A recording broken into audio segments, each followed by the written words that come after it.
La méthanisation est un sujet complexe mais ambitieux. Il faut que les agriculteurs investissent pleinement le sujet pour en tirer les plus-values, qu'elles soient techniques avec la gestion des effluents, mais aussi économiques avec la revalorisation des digestats et la revente de l'énergie. À ce jour, un système d'accompagnement par le biais d'un dispositif régional Méthane-Action, mais aussi avec nos partenaires CUMAF, Chambre d'agriculture, Bureau d'études, sont là pour vous accompagner à monter les projets.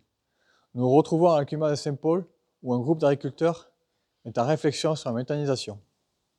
Je fais partie d'un collectif de 8 agriculteurs qui ont démarré un projet de méthanisation sur le secteur du Grand Axe, on va dire, Saint-Paul, Saint-Vincent-de-Paul.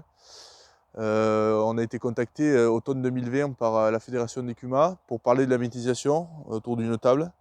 On nous a présenté un projet qui est aujourd'hui injecte à côté d'Oloron. Et on nous a présenté ces chiffres, tout ça, et l'intérêt de la méthanisation.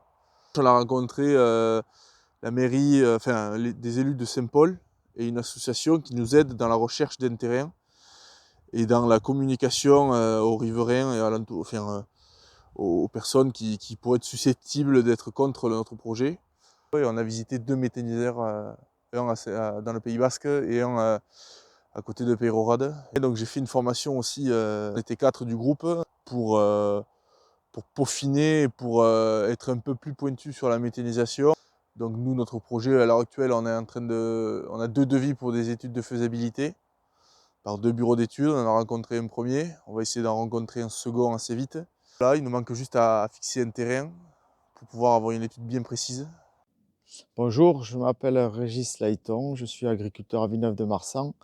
Je suis le président d'une association, Métharmaniac, qui est porteuse d'un projet de méthanisation sur le canton de Villeneuve-de-Marsan.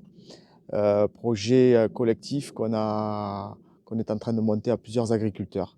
Alors, dans un premier temps, quand on a monté le projet, on a voulu très vite en faire part aux instances de la communauté des communes et aux maires du canton, parce on voulait pas que le projet s'arrête avant d'avoir commencé. Donc on a voulu vraiment communiquer dès le départ sur le projet. Et ça a été une bonne chose parce que on est tombé sur une équipe en fait très très motivée, la communauté des communes de Villeneuve-de-Marsan, très très motivée, qui nous a aidé fortement à porter le projet, à le mettre en place, à l'orienter aussi, puisque eux, ils ont des problématiques de déchets, de déchets de cantine, de déchets, de divers déchets à traiter.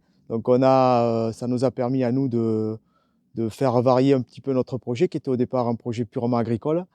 On a trouvé des intérêts communs, on leur apporte du service, eux nous appuient politiquement et socialement, puisque des projets comme ça, de cette ampleur, il y a toujours une difficulté à le faire accepter par la population. Donc voilà, donc là, on se sent vraiment épaulé à ce niveau-là, sur le canton, quoi. On a été en contact avec Méthane-Action, effectivement, pour faire des formations. Ils nous ont beaucoup appuyés pour nous faire faire, dans un premier temps, des visites sur des projets qui existaient déjà ou qui étaient en construction. On a fait aussi une formation de 3 jours pour tout ce qui est agronomie, tout ce qui est, parce que ça touche quand même beaucoup de disciplines, et tout ce qui est agronomie, construction financière du projet, la construction administrative du projet aussi, où il y a pas mal de travail. Et ils nous ont beaucoup accompagnés sur ça, quoi. Bonjour, donc j'ai en charge de vous présenter le dispositif Méthane-Action.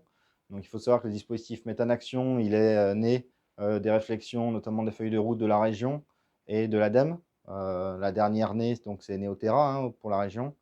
Donc ce dispositif, il a été créé par l'ADEME et la région, enfin financé même.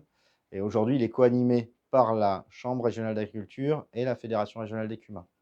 On s'appuie fortement du coup sur les réseaux départementaux, donc toutes les fédérations ou les chambres départementales. L'objectif du dispositif, c'est avant tout de rassurer les porteurs de projets, mais aussi de les accompagner. Donc quand on parle d'accompagnement, c'est L'idée dès qu'un groupe ou un agriculteur a l'idée de monter un dossier de méthanisation, un projet, on puisse lui apporter des réponses et qu'il ne se sente pas seul sur son projet, qu'il se dise quelles sont les difficultés. Bien sûr, dans le dispositif Méthanaction, notre volonté, c'est d'accompagner des unités performantes, aussi bien sur le côté économique que sur le côté environnemental. Et une des missions aussi, c'est de faire accepter ces unités de méthanisation par le territoire, parce que ça peut être des moments des sources de conflits.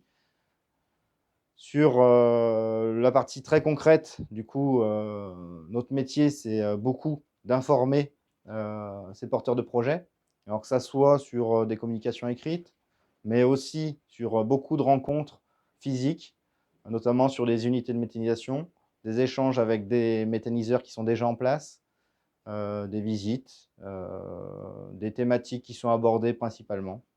Après, nous accompagnons aussi les porteurs de projets sur de la formation technique, que ça soit vraiment des techniques de méthanisation, notamment la biologie, que ça soit sur le côté financier, mais aussi sur le côté communication.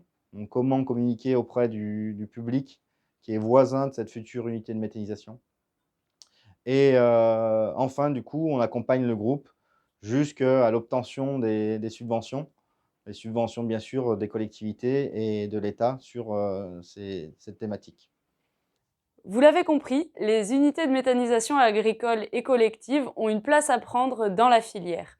Des structures sont là pour vous accompagner au développement et à l'étude de ces unités.